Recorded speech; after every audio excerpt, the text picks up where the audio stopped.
And so it begins by this. It begins by kind of stopping the chatter. The mind is always going off on one thought or another and assessing at this and assessing the other thing. But really kind of getting in touch with our inner guide and whatever that looks like. You know, Neville talks about this when he talks about all sacred scripture. And what I would offer too is all sacred scripture and good literature. So we don't necessarily look at these things as historical events. Now they are, we don't discount that, but we read them metaphysically, which means we read them as sort of psychological, spiritual experiences of ourself, almost like a Jungian dream where everything in the story is an aspect of ourself. Let me give you a couple examples, if I may. Probably three of my favorite deities are Krishna, Ganesh, and Jesus, particularly Jesus portrayed as the Good Shepherd. So Krishna is that aspect of myself or yourself that takes delight in the pleasures of the world. You know, Krishna is all about dancing with the gopis and playfulness and tricksterness, right?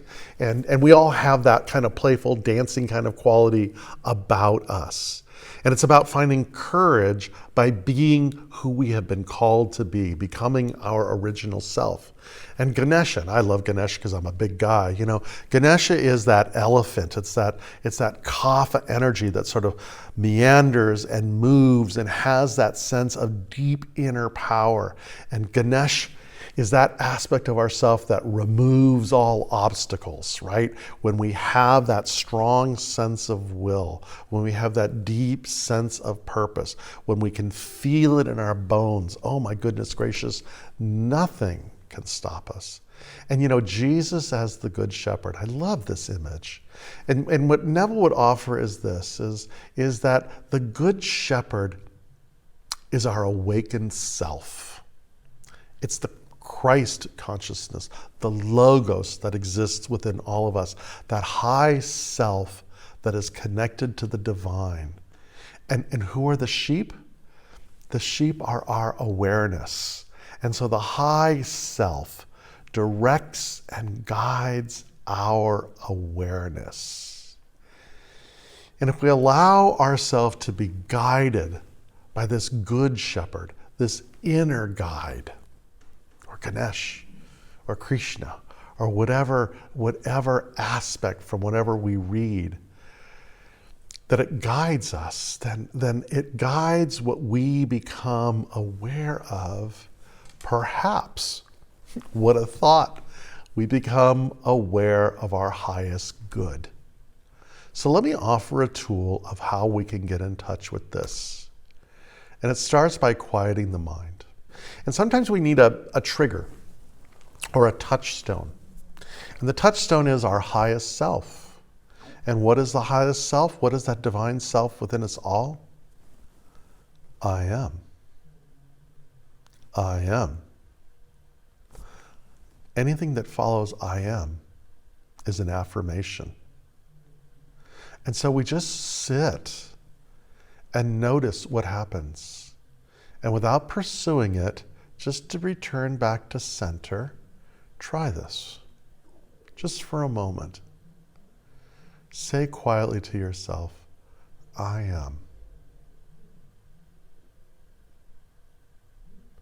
And when a thought arises, just come back gently, I am. I am. It's going to take practice. Thomas Keating, who is one of the founders of this way of contemplation or contemplative prayer, as they call it, he tells the story of he was doing a training and a woman came up to him and they did a 10-minute practice. And she came up to him and she said, you know, in these 10 minutes, my mind went 10,000 places. And he smiled and he said, well, you know, that's 10,000 opportunities to return to God. And so we practice. I am. Letting go of the thought. And when we can quiet ourselves, we can then begin to create that mental image, that spiritual prototype of what not only our good looks like, but what our good feels like, what it tastes like. We allow ourselves not to observe it, but to emotionally move into that state. We allow our awareness, that sheep, to connect to its shepherd, the high awareness, and we become emotionally that experience.